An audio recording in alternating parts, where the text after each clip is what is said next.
recinto do templo era lotado de pessoas que nutriam a esperança em um milagre.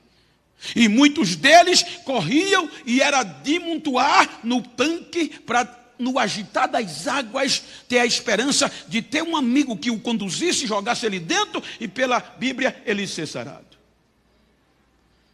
Culto aqui,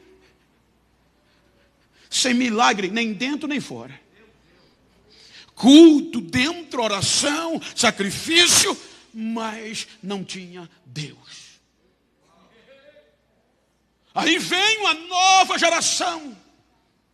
Os irmãos sabem, e permita dizer-lhes mais uma vez, que uma criança judia, ela já começava a estudar a lei, a Torá, com 6 anos de idade, de 5 a 6. Com 10 anos de idade, ela já tinha, diz o Talmidim, catequizado a lei. Com 12 anos, eles iam ser sabatinados. E diante de quem? Dos escribas, dos doutores. Porque, segundo John Davis diz, que havia 3 classes de ensinadores. O rabi, que era aquele professor, era um escriba que dava só aula, mas não tirava interpretações nem dúvida. Vinha o rabi, que além de ensinar, também se o aluno tivesse dúvida, ele esclarecia e interpretava. E vinha o rabã ou rabonir, que era o topo, que era aquele que sabia de tudo, era o máximo da educação. Vamos dizer, era o reitor. Nenhum sentido bem lógico, bem claro. Então agora estas pessoas eram quem sabatinava essa nova geração. E o que era que eles focavam? O intelectual. Veja que a influência das pessoas era tamanha que aqueles que tinham e foram chamados para juntar, eles separavam, gente. A ponto que quem era da região do norte, da Galileia, eles não aceitavam, porque eles diziam que dali ali não prestava nada, nem crente eram. Então por isso que esse termo, esse dito, nada vem de bom dali, isso era comum, porque vinha da religião. Então quando eles sabatinavam, eles mediam o poder de influência intelectual daqueles jovens. E quando os jovens davam um show de resposta, com 14 anos eles continuavam a estudar aos pés de cada um daqueles discípulos. Cada um mais importante do que o outro. E assim eles iam formando as novas gerações de discípulos, baseado no ensino da mesmice que eles praticavam. Veja que a Bíblia diz que com 12 anos, Jesus era um autodidata. Ele nunca foi estudar, mas era de Deus. Então ele teve que passar pelo processo normal. E a Bíblia diz que Jesus dá um show, que os doutores ficaram o queixo caído. E eles ainda dizem, de onde vem tanta sabedoria? De onde é esse menino? É de Nazaré. Ah, joga de lado. Ei. Era isso que prevalecia. Jesus é jogado ao esquecimento. Com 29 anos, o Espírito Santo vem sobre ele. E agora está sobre ele a responsabilidade de cumprir a justiça. Ele disse, eu não vim destruir a lei, mas eu vim cumprir com base no amor.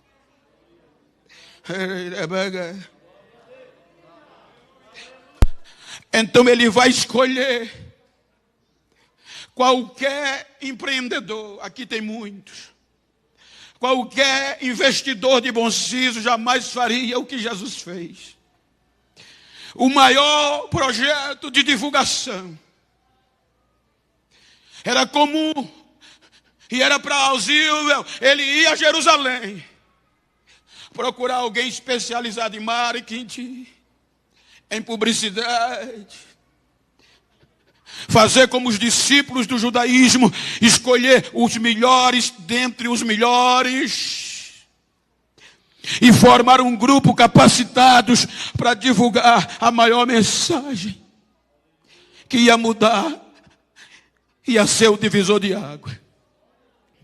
Mas não, ele contraria tudo.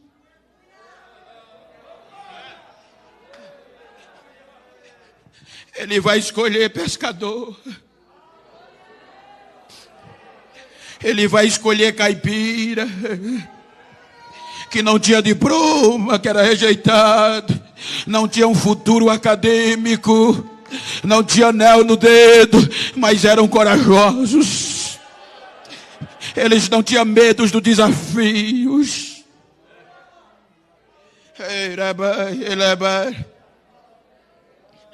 Jesus vai começar com esses 12, só um que não era da Galileia, era Judas. O interessante é que diz o contexto histórico, que enquanto os de Jerusalém eram elitizados da alta cúpula, intelectuais, sabiam falar bonito, educar, jejuar, está escrito. Os da Galileia não tinham isso. Mas, salvo engano, Joséfo diz que eles tinham algumas características que davam certo, e Jesus criou-se na Galileia e sabia. Primeiro, eram trabalhadores, laboriosos. Eles não tinham medo do desafio, da dureza que ia enfrentar.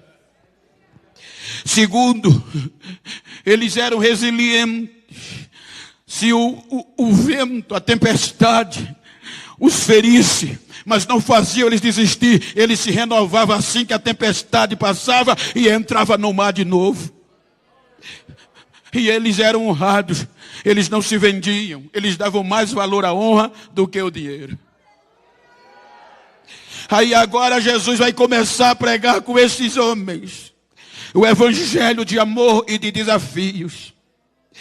Enquanto Jerusalém tinha glamour, enquanto Jerusalém enchia de gente nas festas, enquanto os sacerdotes eram ricos, enquanto eram influentes, Jesus vai começar a pregar o evangelho. O certo era em Jerusalém, como disse os irmãos dele: se tu quer ser conhecido, vai para Jerusalém. Mas ele não começa por ali, ele começa pela casa dos pobres. Ele vai para um casamento em Caná da Galileia e falta vinho. Só faltou vinho porque era casamento de pobre. E ali começa tudo. Faltou vinho, a água se transforma em vinho e assusta todo mundo, e o nome dele começa a vazar. Aí alguém dizia: apareceu alguém diferente. De onde? Lá da Galileia. Aquele é profeta.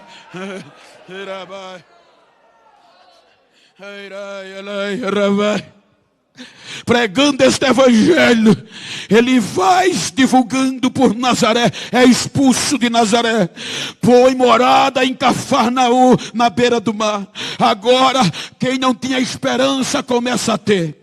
Agora, em Jerusalém, tinha todo o glamour, e em Cafarnaum só tinha catinga de peixe. Mas em Jerusalém não havia milagre. Agora, na casa dele, em Cafarnaum, o coxo levanta, a cama é deixada de lado. Lá começou a acontecer milagres.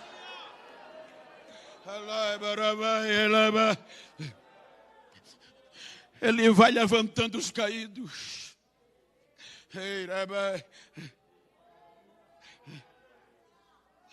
Ele vai rumando para Jerusalém. E da Galileia para Jerusalém, os milagres vão acontecendo, você pode acompanhar. As pessoas colocavam os seus doentes na beira do caminho, endemoniados. Ele vem para Jerusalém, vai passar aqui. A Bíblia diz que por onde ele passava, os demônios corriam, os doentes eram curados, os demoniados eram libertos, e o nome de Deus era glorificado, e a notícia chegava primeiro do que ele. Sintetizando, não quero extrapolar o horário, mesmo que tenha liberdade, mas é bom deixar crédito. Quando ele chega em Jerusalém, a fama já estavam com raiva dele, porque a notícia já tinha chegado no centro político e religioso de Jerusalém. Apareceu um homem na Galileia, chamado Jesus de Nazaré. Não está escrito, vou conjecturar. Aquele menino de 12 anos que vocês rejeitaram, ele está sacudindo todo mundo, e a multidão agora está seguindo a ele. E não é pouca gente, é muita gente, mas eles temiam porque era só ralé. 99,9% da multidão que aceitava Jesus era contrariado para eles, porque era ex-prostituta, era cego, era aleijado, era drogado. Quem não prestava agora estava crente, seguindo a Jesus. Aí eles não acreditavam no que estava acontecendo.